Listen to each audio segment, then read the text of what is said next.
All right, moving on. We've got Cincinnati taking on Arizona at home. Final score here 30 to 24 in favor of Arizona. Big upset in the Big 12. Cincinnati was still in the Big 12 race, which puts them still in the playoff race. If they were to win this game, they dropped this one.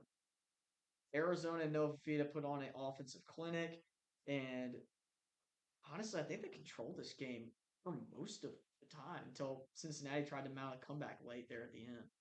pretty much. And this result really doesn't surprise me. I almost wanted to pick this last week because Scott Satterfield, the coach for Cincinnati, seems like he always has these type of games every season, especially last year. Last year they were 5-2 and lost five in a row to go 5-7. So I kind of had a feeling a game like this was coming for Cincinnati, and it came this past week. Yeah, my biggest things that I was watching this game were the lines of scrimmage. I felt like Cincinnati had a huge advantage here. They got to the quarterback a little bit with 3 sacks, 9 TFLs as a team.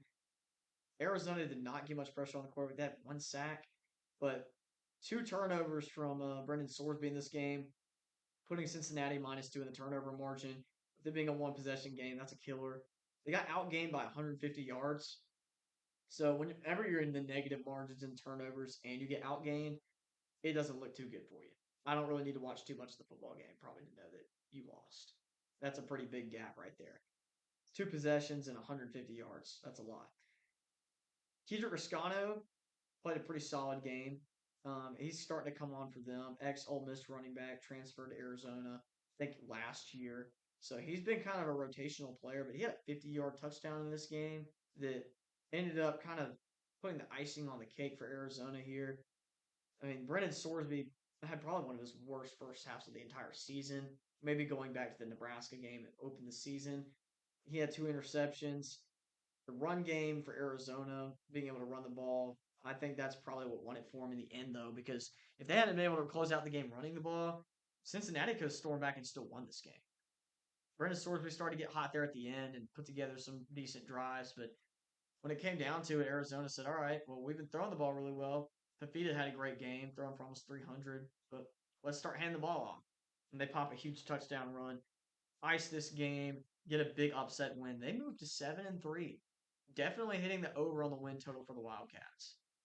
Yeah, they've been a surprise, and they're very close to being like 8-2 right now, or 9-1. They barely lost a game to BYU where they choked a 10-point lead with like 5 minutes left. But yeah, They lost in surprise double team. overtime there, and then they also had a really tight game against Houston too. Yeah, they lost to Houston on a game-winning field goal. So this team is 2 plays probably away from being right there in the consideration for the Big 12 title, which is insane. 'Cause I don't think this team's near dominant enough to be making a run for a Big 12 title, but they played good football. So all credit where credit's due to Arizona, playing a good season so far. They've got games coming up against their rival, Arizona State. And I think they've got one more matchup other than that. I think they play Baylor this week. That'll be a fun game. I think that Baylor's favored in that game, possibly. No, no, no. I think Arizona's favored by 6.5. So Baylor's not a terrible play there. Should be a shootout, if I had to guess. Typically how most Baylor games have been lately. Arizona's scoring a lot of points. But this game was interesting. I thought it would be a huge quarterback battle game. Turned out to be that Noah Fafita clearly won that battle today.